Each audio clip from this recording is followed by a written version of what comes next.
sabemos que meras palavras jamais traduzirão uma real dimensão da nossa gratidão.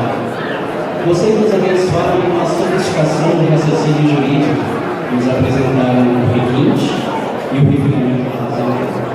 E a razão, bem sabemos, a razão é de mais nobre está na alma humana, pois ela separa os homens das feras. Não há como agradecer com palavras, pois muitos de nós, ao chegarmos ao curso de Direito, para fazer o nosso Barbosa, de tanto havermos visto triunfar as unidades, prosperar as desonras, haver vencer a injustiça e gigantarem seus poderes nas mãos dos maus, tínhamos nossas almas cansadas, estávamos felizes, havíamos perdido a nossa fé na justiça.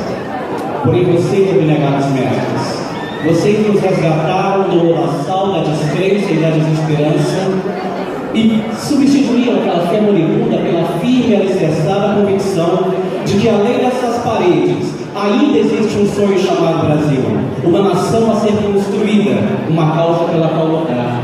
E é por esse motivo que é como o produto das almas que não pedem nada, que nós agradecemos por havermos guiado pelo bom caminho dos ensinamentos de Ibrahim Martão, que mais que nosso patrono é um exemplo na defesa dos miseráveis e oprimidos contra os poderosos. E hoje, mestres, hoje os nossos espíritos alcançam alturas de incenso, pois mais uma vez os seus nomes serão escritos com letras de ouro no livro dos heróis da pátria. E a razão é que mais uma vez vocês cumpriram a sagrada missão do sacerdócio do magistério, que é de construir vidas. E é por esse motivo que, para honrá-los e tentar agradecê-los, é sob o signo do compromisso que prometemos.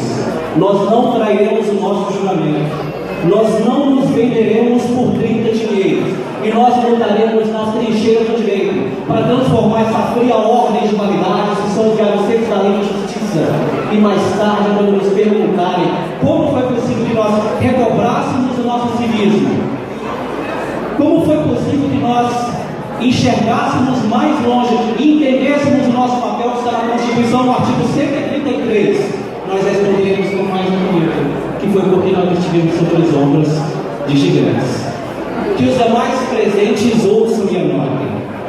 Se um dia esteve a caminhar entre nós um homem chamado Monteiro Lobato a dizer que uma nação se constrói com homens e livros, a verdade precisa ser melhor explicitada.